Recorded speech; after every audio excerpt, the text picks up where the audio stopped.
하였더라. 아멘. 평안들 하셨습니까? 옛날 부모님들이 자녀들을 보면서 가지는 기쁨 가운데 하나가 자녀들이 식탁에 앉아서 음식을 배불리 먹는 그런 모습이었죠.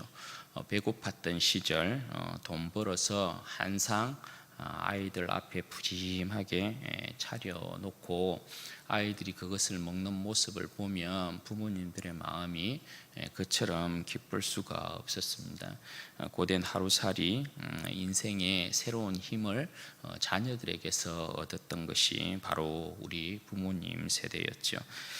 온 가족이 그렇게 풍성한 상에서 앉아서 먹고 마시는 것, 그것이 참 행복 가득한 집이고, 또 부모님들에게는 자녀들이 그렇게 오손도손 이야기꽃 피우고 웃고 즐거워하면 험한 세상 살아갈 또 다른 힘을 얻게 되었던 것을 우리가 보게 됩니다.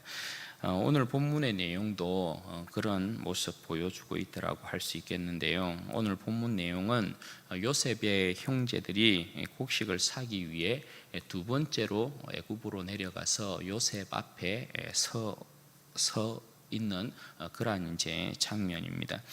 지난 시간에 유다가 자신의 생명을 담보로 하여서 그 아버지 야곱을 설득시키고 베냐민을 애굽으로 데려갈 수 있도록 그렇게 허락을 받았죠. 야곱이 생명을 담보로 해서 그렇게 말하는 유다의 말을 듣고 내가 자식을 잃으면 이러리로다 그렇게 결심하고 전능하신 하나님 앞에 그 자녀들을 맡겼던 것을 우리가 보았습니다. 따라서 이제 유다의 주도하에 형제들이 드디어 다시금 요셉 앞에 오늘 보면 장면이 서게 되는 그런 장면입니다. 그러나 모르긴 몰라도 요셉의 형제들은 지금 아마 1차 때보다도 지금이 더 떨리고 두려운 상황을 맞이하고 있는 것일 거예요. 왜냐하면 베냐민을 데려오긴 왔어도 1차 때 어떤 일이 있었습니까? 곡식을 저들이 사가지고 갔는데 분명히 저들은 돈을 지불한 줄 알았는데 곡식 자루를 풀어보니까 그 곡식을 사기 위해서 지불해야 될 돈이 그대로 그 자루에 담겨 있었던 것을 저들이 발견했잖아요. 그러니까 그 일이 굉장히 이제 사실 이 형제들에게는 찝찝한 것입니다. 자칫하면 베냐민뿐만 아니라 저들 모두가 또 다른 위기를 맞이할 수 있는 그런 상황 가운데 놓여 있었던 것이죠. 그런 상황에 16절 말씀해 보시면 요셉이 그 형제들이 자기 앞에 서 있는 모습을 보는데 거기에 누가 있습니까? 거기에 베냐민이 있는 것을 요셉이 확인을 하게 됩니다. 떨고 있는 형제들과는 달리 베냐민을 본 요셉은 아무래도 그 마음에 큰 안도감을 느꼈을 것입니다. 왜냐하면 형제들이 그토록 자신을 미워했지 않습니까? 자신을 그토록 시기했던 형제들이었잖아요. 그러니까 요셉의 마음은 베냐민까지도 이 형제들이 분명히 나와 같이 그렇게 대하지는 않았을까 하는 그런 굉장한 염려, 근심 그런 것들을 요셉이 가지고 있었던 것이었죠. 그래서 다음에 올 때 너희가 베냐민도 데리고 와서 너희가 정탐꾼이 아니라는 것을 그렇게 증명하도록 해라. 그렇게 이제 사실 요셉이 이야기했던 것이죠. 그런데 그 형제들과 베냐민이 온 모습을 보고 베냐민을 확인했으니까 요셉의 마음이 얼마나 감사했겠습니까? 그리고 요셉은 베냐민을 보고 나름 자기의 마음에 평안이 찾아왔을 것입니다. 그렇게 그 형제들과 베냐민을 확인한 요셉이 이제 그의 청지기에게 명을 하고 있습니다. 16절 말씀에 보면 이들과 함께 점심을 먹을 것이니까 형제들을 집으로 인도하고 그들을 위해서 짐승을 잡도록 해라, 그렇게 명령을 하고 있습니다. 요셉의 명령에 따라서 청지기가 요셉의 형제들을 그 집으로 인도하는데 형제들은 이게 무슨 일인가 하고 의안이 벙벙한 그러한 이제 상태에 놓이게 되는 거죠. 그러니까 요셉의 형제들은 사실 불안하고 두려운 마음을 떨칠 수가 없는 것입니다. 이전에 그 일이 여전히 그들에게는 해결이 되고 있지 않았기 때문에 그런 거죠. 그래서 18절 말씀에 보시면 이렇게 이야기하잖아요. 그 사람들이 요셉의 집으로 인도됨에 두려워하여 이르되 전번에 우리 자루에 들어있던 돈의 일로 우리가 끌려드는도다. 이는 우리를 억류하고 달려들어 우리를 잡아 노예로 삼고 우리의 나귀를 빼앗으려 함이로다. 여러분, 형제들이 가지고 있는 두려움과 불안함이 그대로 이제 드러나고 있는 대목이라고 할 수 있습니다. 형제들은 지금 어떻게 하면 여기에서 이 상황을 모면할 수 있을까, 이런 생각밖에 아마 없었을 것이에요. 따라서 요셉의 집에 가까이 이르렀을 때 그 집에 이제 들어가기 전에 지난번에 일에 대한 부분들을 요셉의 청지기에게 자세히 설명하여 변명하기 시작합니다. 19절에서 22절 말씀인데요. 그들이 요셉의 집 청지기에게 가까이 나아가 그 집 문 앞에서 그에게 말하여 이르되 내 주여, 우리가 전번에 내려와서 양식을 사가지고 여관에 이르러 자루를 풀어본즉 각 사람의 돈이 전에 그대로 자루 아귀에 있기로 우리가 도로 가져왔고 양식을 살 다른 돈도 우리가 가지고 내려왔나이다. 우리의 돈을 우리 자루에 넣은 자는 누구인지 우리가 알지 못하나이다. 여러분, 형제들이 요셉의 집에 들어가기 전에 이렇게 적극적으로 변명하는 이유가 뭐겠어요? 이제 요셉의 집으로 들어가면 우리는 완전히 노예가 될 것이다, 그렇게 이제 생각을 했기 때문에 그런 것이죠. 그래서 집으로 들어가기 전에 그렇게 청지기에게 자기들의 그 상황을 세세히 이렇게 이야기를 하고 있는 거예요. 그런데 이제 그 이야기를 들은 청지기가 어떻게 여러분 대답합니까? 23절 24절 말씀에 보면 그가 이르되 너희는 안심하라, 두려워하지 말라. 너희 하나님 너희 아버지의 하나님이 재물을 너희 자루에 넣어 너희에게 주신 것이니라. 너희 돈은 내가 이미 받았느니라 하고 시므온을 그들에게로 이끌어내고 그들을 요셉의 집으로 인도하고 물을 주어 발을 씻게 하며 그들의 나귀에게 먹이를 주더라.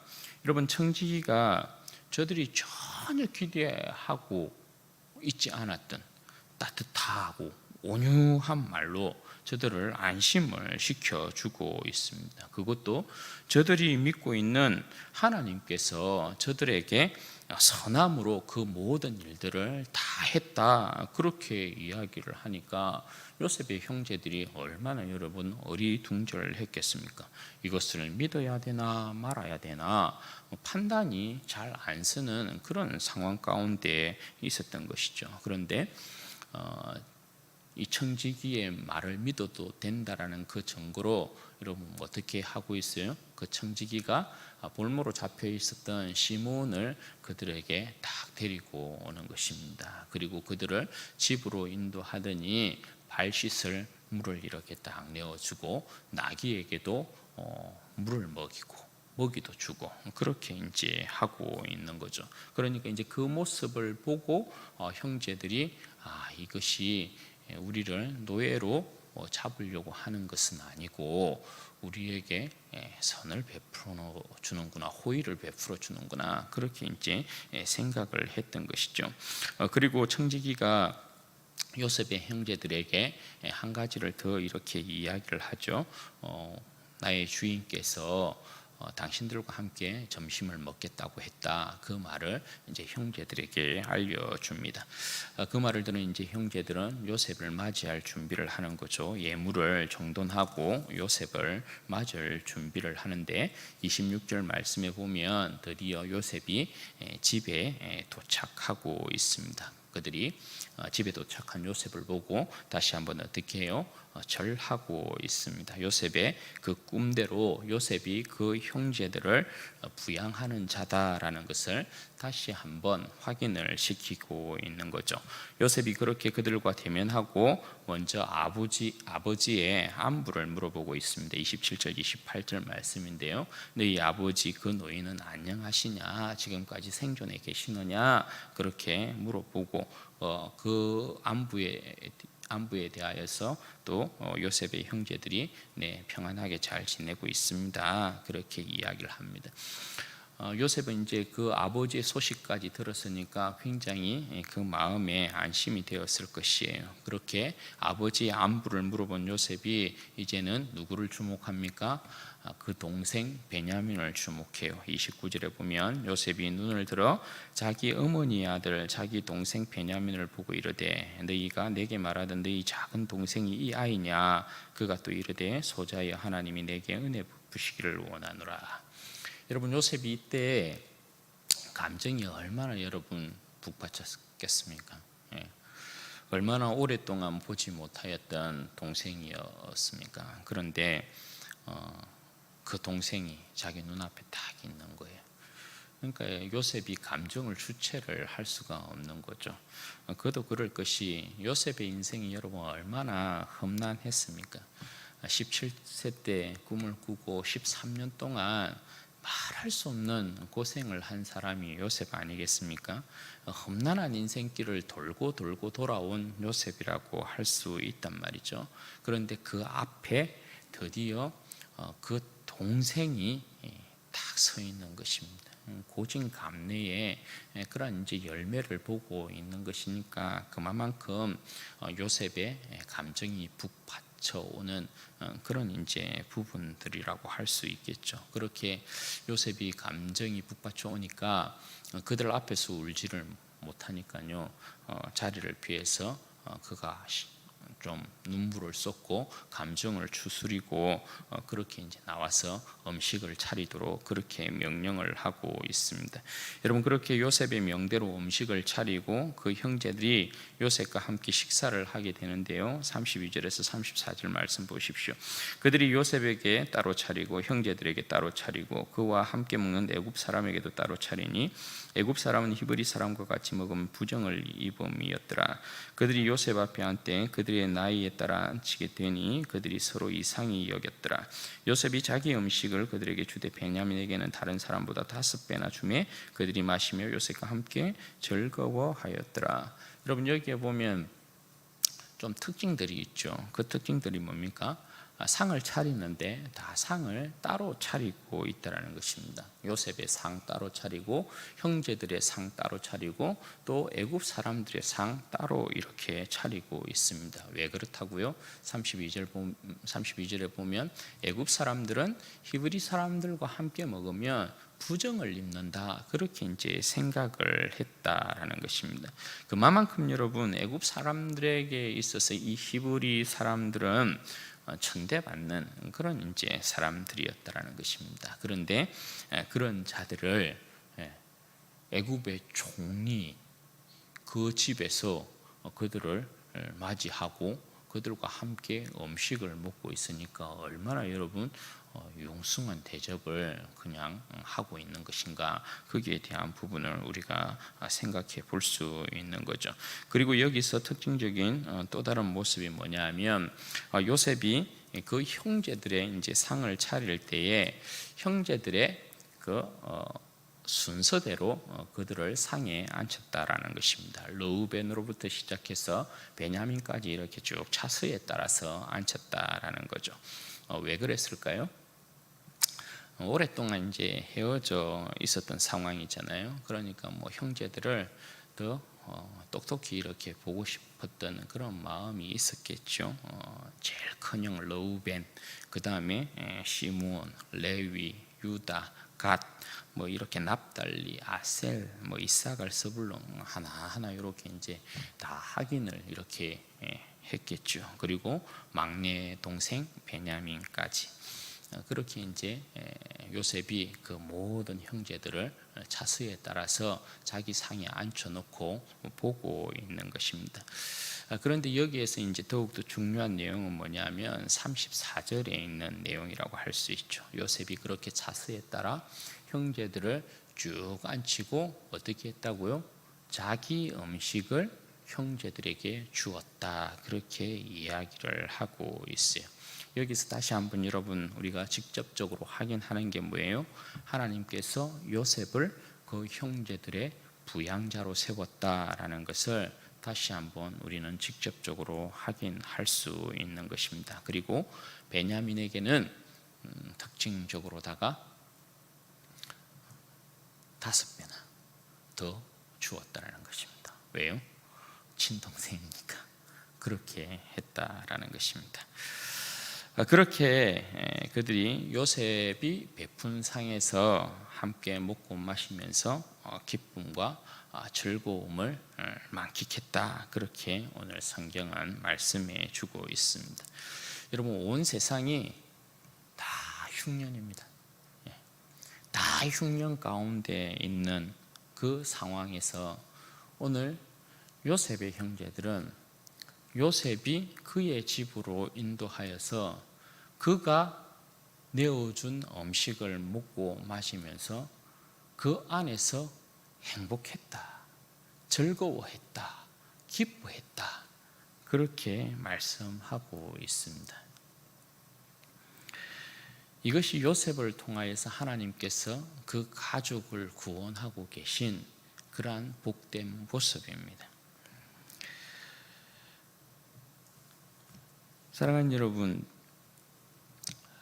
요셉의 형제들이 만약 하나님께서 요셉을 먼저 애굽에 보내지 아니하고 그들이 대기근을 맞이했다면 오늘 이 형제들은 어디에서 여러분 먹고 마시는 문제를 해결하고 어디에서 웃고 즐길 수 있었을까요? 요셉이 아니었으면 이 형제들은 흉년을 이길 방법이 없어요. 살 방법이 없어요. 모두가 다 허덕이다가 기근 가운데 있다가 아이고 하다가 전부 다 죽었을 것이에요. 그런데 오늘 이들이 요셉을 통하여서 요셉이 베푼 상에서 저들이 먹고 마시면서 온 세상이 기근 가운데 있어도 그들만은 기쁘고 즐겁고 행복한 시간을 지금 보내고 있다. 그렇게 이야기하고 있는 것이에요. 사랑하는 여러분, 하나님께서 우리의 영원한 생명의 복됨을 위하여서 보내신 우리의 부양자, 여러분 우리의 구원자가 누굽니까?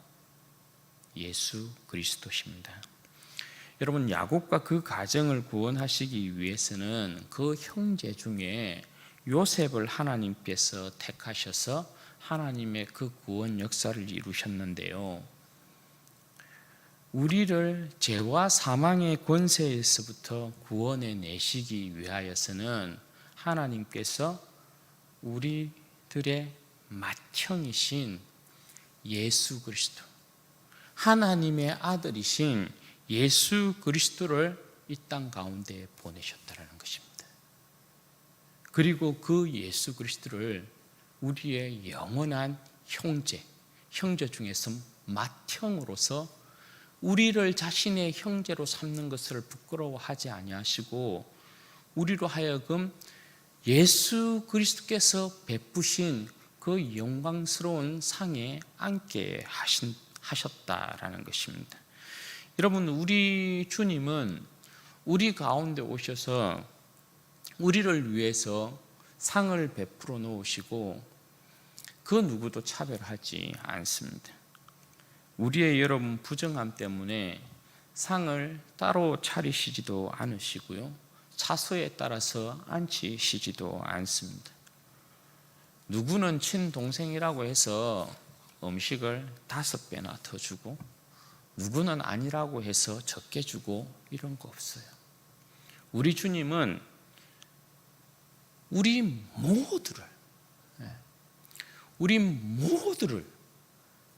부정히 여겨서 상을 따로 차리는 것도 아니고 그의 피로 우리를 깨끗하게 씻기시고 정결하게 씻겨서 우리를 아버지 앞에서 함께 그의 상에 앉아서 먹고 마시게 만들고 그의 상에서 배부르게 만드시고 그의 상에서 한 사람도 예외 없이 기쁨과 즐거움에 참여하도록 그렇게 하고 계신 것을 우리가 보게 돼요.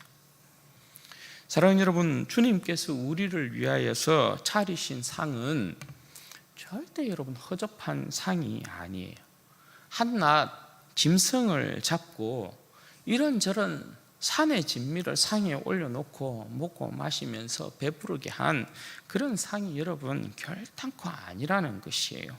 우리에게 여러분 베푼 상이 여러분 어떤 상입니까? 주님께서 우리에게 베푼 상은 이 땅에 썩어질 산의 진미로 배부르게 한 상이 아니다, 그죠? 주님의 살과 피를 올려놓았어요. 주님의 살과 피를 요한복음에서는 여러분 어떻게 이야기합니까? 내 살은 참된 양식이요 내 피는 참된 음료로다, 그렇게 이야기하잖아요. 여러분, 영원한 생명 양식, 주님의 살과 피를 먹고 마시는 그렇게 배부른 백성으로 우리를 불러놓고 계신다, 그렇게 이야기하고 있는 것이란 말입니다. 여러분, 세상 어디에서 우리가 먹고 마셔서 영원히 배부르고 영원히 여러분 우리가 배고프지 아니하고 배고프지 아니하고 가라지 아니하고 영원히 생명을 누릴 수 있는 그 여러분 음식이 어디에 있습니까? 어떤 여러분 엄청난 이 세상에 뭐 산의 진미를 가득 올려놓은 상에서 먹고 마신들 우리가 영원히 여러분 배부릅니까? 그런 일은 없거든요. 그건 뭐 한 끼 이렇게 먹으면 전부 여러분 뒤로 내버려야 되는 것들 아니에요? 어디에도 여러분 주님께서 우리를 위하여서 마련해 놓으신 이 영생의 양식, 이것을 먹고 마시는 그런 백성은 없다라는 것입니다. 거기에서 여러분 주님께서 우리에게 주시는 것들이 뭐예요? 주님의 살과 피를 먹고 마시면서 거기에서 영원히 배부르게 만드시고 거기에서 주님께서 주시는 기쁨과 즐거움과 감사를 막 나누도록 하셨어요. 참된 기쁨과 즐거움, 그냥 우리가 뭐 세상의 음식을 먹고 마실 때도 그죠, 이 땅의 음식을 먹고 마실 때도 참 기쁘고 즐거움을 누린다, 그죠? 그러나 그 기쁨과 즐거움은 잠시 잠깐, 그죠? 그런데 우리 주님께서 베푸신 식탁에서 우리가 먹고 마시고 주님께서 주시는 기쁨과 즐거움, 막 우리의 심령에서부터 샘솟는 그러한 기쁨과 즐거움과 감사, 이게 여러분 진짜 아니에요, 그죠? 인생들이 누려야 될 참된 여러분 기쁨, 참된 인생의 맛이 이런 것 아니겠어요? 여러분, 우리가 그렇게 하나님께서 아들을 이 땅 가운데 보내셔서 우리로 하여금 그 영원한 생명 양식을 먹고 마시면서 배부르게 하셨어요. 그 시간이 여러분 성찬의 시간이고요, 그 시간이 예배의 시간이고요, 그 시간이 기도하는 시간이고요, 그 시간이 함께 모여서 친구하는 시간이에요. 여러분, 우리가 함께 모여서 주님 앞에서 예배드리고 주님 앞에서 기도하고 주님 앞에서 우리가 지금은 이 코로나 때문에 못하고 있지만 성찬을 나누고 거기에 여러분 빠지지 않는 요소가 뭐라고요? 참된 기쁨과 감사와 즐거움과 찬양인 것이죠. 왜 그렇습니까? 다 하나같이 끝이 보이지 않았던 죄와 사망의 그늘에서부터 흉년에서부터, 영적인 흉년에서부터 다 우리가 구원받은 그런 사람들 아닙니까? 어떻게 여러분 하나님을 기뻐하고 즐거워하지 아니할 수 있어요? 어떻게 우리 주님을 기뻐하고 즐거워하지 아니할 수 있냐 말이에요.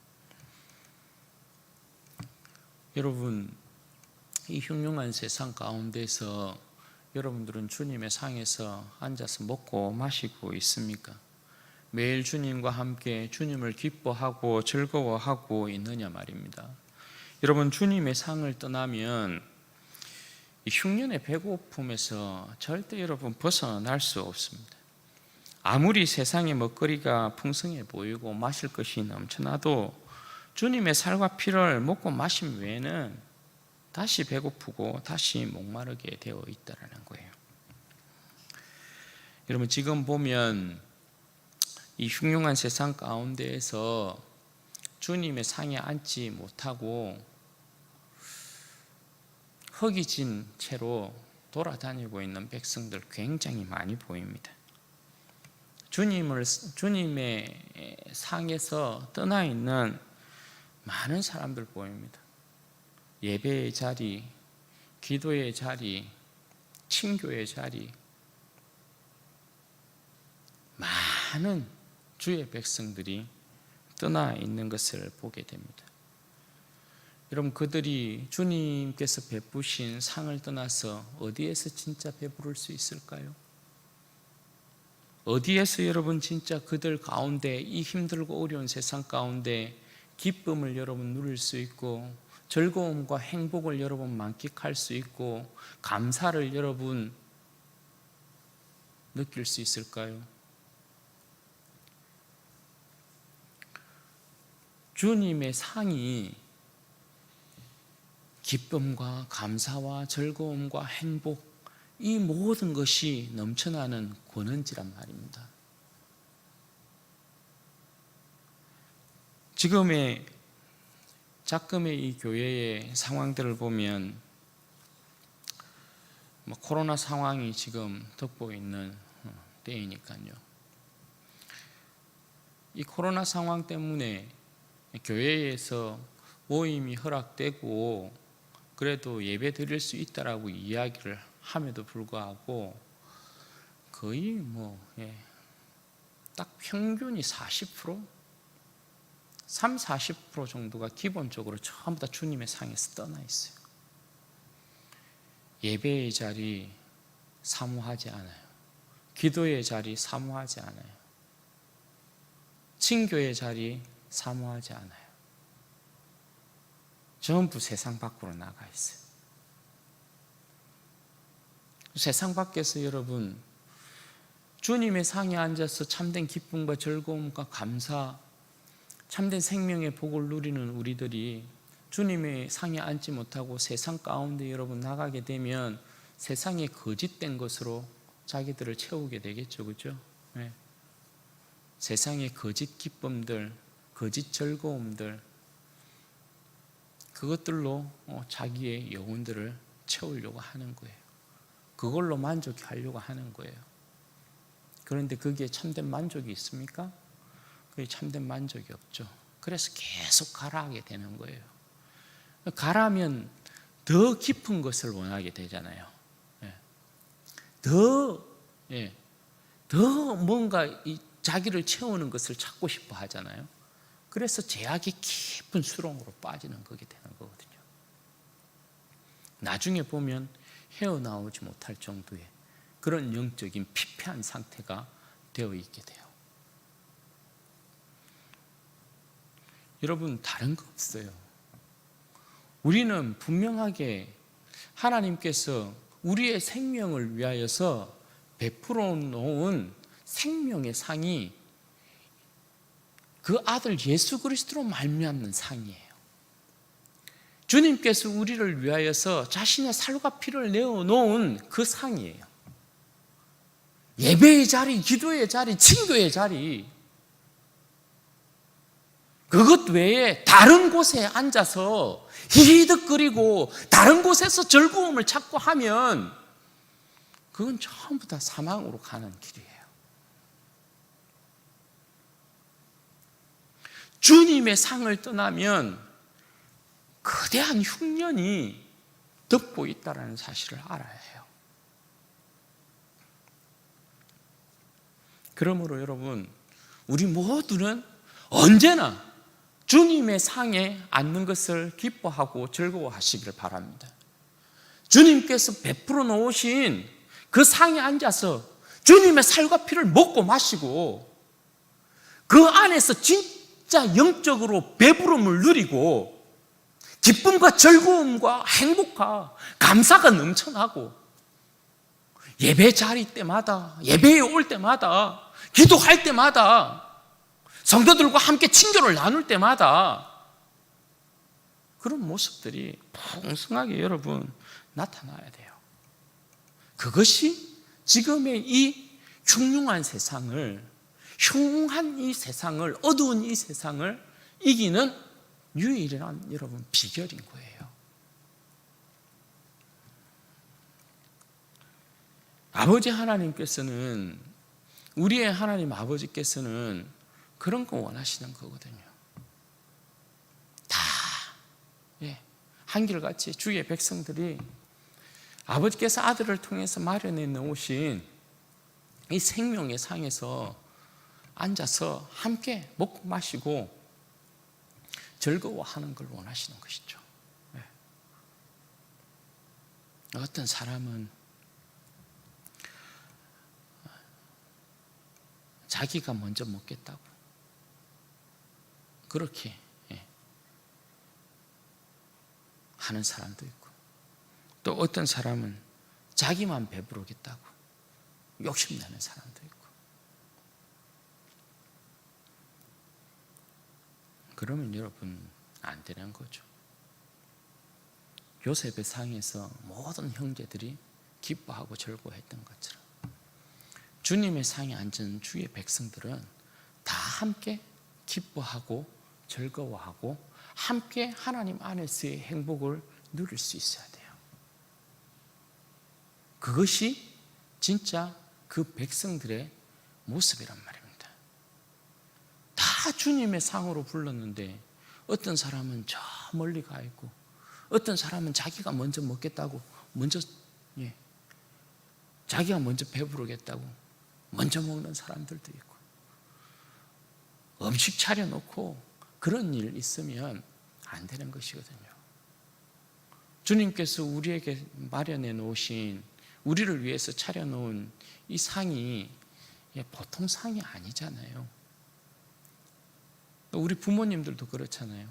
좋은 음식 차려놨는데 형제들이 그 앞에서 자기 먼저 자기 좋은 거 먹겠다고 막 싸운다든지, 싸워가지고 막 나 안 먹어 하고 방에 이렇게 혼자 들어간다든지, 그렇게 하면 좋은 음식 차려놓고 뭐예요? 분위기가 완전히 막 싸늘해지고 깨지는 거죠. 하나 되는 그런 분위기 절대 일어나지 않게 되는 거죠. 여러분, 그걸 좀 우리가 기억했으면 좋겠어요. 함께 주님의 상에 앉아서 너도 나도 배불러야 돼. 너도 나도 배부르고 너도 나도 기쁘고 즐거워야 돼요. 너도 나도 행복해야 돼요. 그런 아름다운 생명의 공동체 만들어내야 합니다. 그걸 주님께서 원하시는 것입니다. 여러분, 정말 먹을 것 없는 그 영적인 기아와 굶주림과 허덕임 가운데서 주님께서 우리를 부르신 것입니다. 우리가 정말 주님의 귀한 상에 앉아있는 백성들입니다. 그렇게 주님께서 우리를 주님의 그 영광스러운 구원으로 우리를 불렀다라는 사실, 이런 꼭 기억하시고, 나 스스로도 배고프면 안 되고요. 내 형제 자매도 배고파서는 안 돼. 서로를 돌아보면서 좀 우리 다 같이 먹고 마시고 배부르면서 행복하고 기쁨을 누리는 그런 우리 진주언혜교회 생명의 공동체, 그런 복된 백성들 되시기를 주님의 이름으로 축원드립니다. 같이 한번 기도하도록 하겠습니다. 여러분 이 시간에 기도할 때에 그렇게 기도하십시다. 주님께서 우리를 위하여서 마련해 놓으신 상은 그의 살과 피를 먹고 마시는 정말 이 세상에 둘도 없는 정말 복된 상입니다. 주님의 살과 피를 먹고 마시는 주의 복된 백성입니다. 우리가 세상에서 배고파서는 절대 안 됩니다. 갈에서도 여러분 절대 안 됩니다. 하나님 늘 주님의 상에 앉아서 먹고 마시며 배부른 인생이 되게 해주십시오. 주님의 상에 앉아서 먹고 마시고 배부른 인생이 되어서 주님께서 주시는 기쁨과 즐거움과 행복과 감사가 가득 찬 그러한 인생이 되게 하여 주시옵소서. 세상의 산의 진미 눈독 들이는 것이 아니라 주님의 상을 떠나는 것이 아니라 예배의 자리, 기도의 자리, 친교의 자리 더욱 힘쓰고 애쓰게 하셔서 그 안에서의 영원한 생명으로 배부른 그런 복된 인생 되게 하여 주시옵소서. 자신의 신앙을 먼저 놓고 이렇게 조금 우리가 먼저 기도하도록 하십시다. 영광의 아버지 하나님 감사합니다.